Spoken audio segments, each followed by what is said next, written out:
Hey guys, so today's video came out a little bit late, and I'm sure you're thinking, oh my, why didn't we have more time so we could watch it like 10 times and memorize everything Mr. P says? Don't worry, you only have to remember three things from the video, but I'm not going to tell you what those three things are until the very end. So today we're talking about embedding evidence. It's literally something we worked on for most of class the other day. So to embed evidence, to know what evidence we're looking for, we have to know our thesis. Let's take a look. The benefits of live streaming content from a classroom can be outweighed by the negative reactions of students and teachers. This thesis is the two things I told you it has to be. It's debatable. You can be on either side of it and find evidence for both sides. And it's specific. It's specifically referring to the reaction of students and teachers in a situation like this. So let's take a look at a piece of evidence from the New York Times. This is our text. School officials see the cameras as a way to improve student confidence and crowdsource the task of catching misbehaving pupils. Parents use the feeds to monitor their children's academic progress and spy on their friendships and romances. But many students see live streaming as an intrusion, prompting a broader debate in China about privacy, educational ethics, and the perils of helicopter parenting. I hate it, said Ding Yu, a 17-year-old senior at Yuzhou No. 1 High in Zhuchang, a city in Henan province. I feel like we are zoo animals. So let's take a look at the three ways that we can embed evidence from that text. We could do a direct quote, an entire sentence we're going to use as a direct quote. To do that, we'll need some kind of introductory clause. In this case, I chose to use what was highlighted here in yellow. According to the New York Times, comma. The comma is important there, okay? You have to have the comma in there if you're having an introductory clause followed by an entire quote.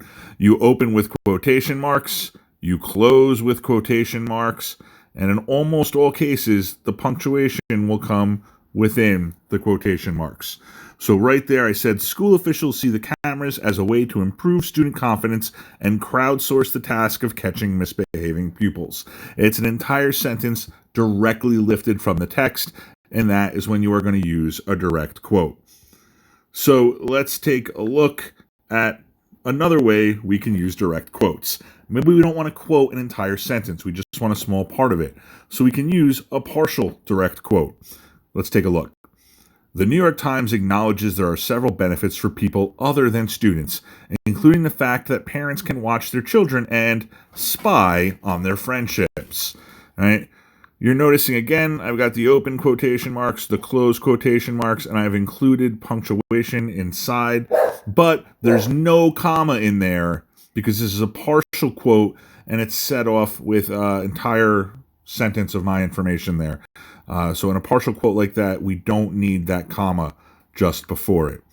All right, so those are two ways we can use direct quote to embed evidence. What's our next way? Paraphrasing. Remember, paraphrasing is taking someone else's information, putting it in your own words. You still have to cite it because it's not your original thought. Let's take a look. According to the New York Times, comma, school officials think live streaming will help student performance and behavior. That exact set of words does not appear in the text. I've taken an idea that they describe and I've put it into my own words. It's not a direct quote. I don't need quotation marks. It's paraphrasing, taking someone else's idea and putting it in your own words. You can put it in your own words, but you can't take credit for it. And finally, we have summary. We all know what summary is. You're taking the main points from someone else's work and you are explaining them in your own words, but you have to include all the main points in there. So here's the whole article summarized. The article in the New York Times says that live streaming will improve student performance and behavior and allow parents to check on their students. But the students think it is an intrusion on their private lives. We talked about three things in there. All right. The officials think that live streaming will improve student performance and behavior. The parents like it because it allows them to check on their students, and the students think it's an intrusion. Those are the three main points of the text. They all support our thesis in some way, and we've included them all in this summary. So what do you have to know for tomorrow's What's Up with that?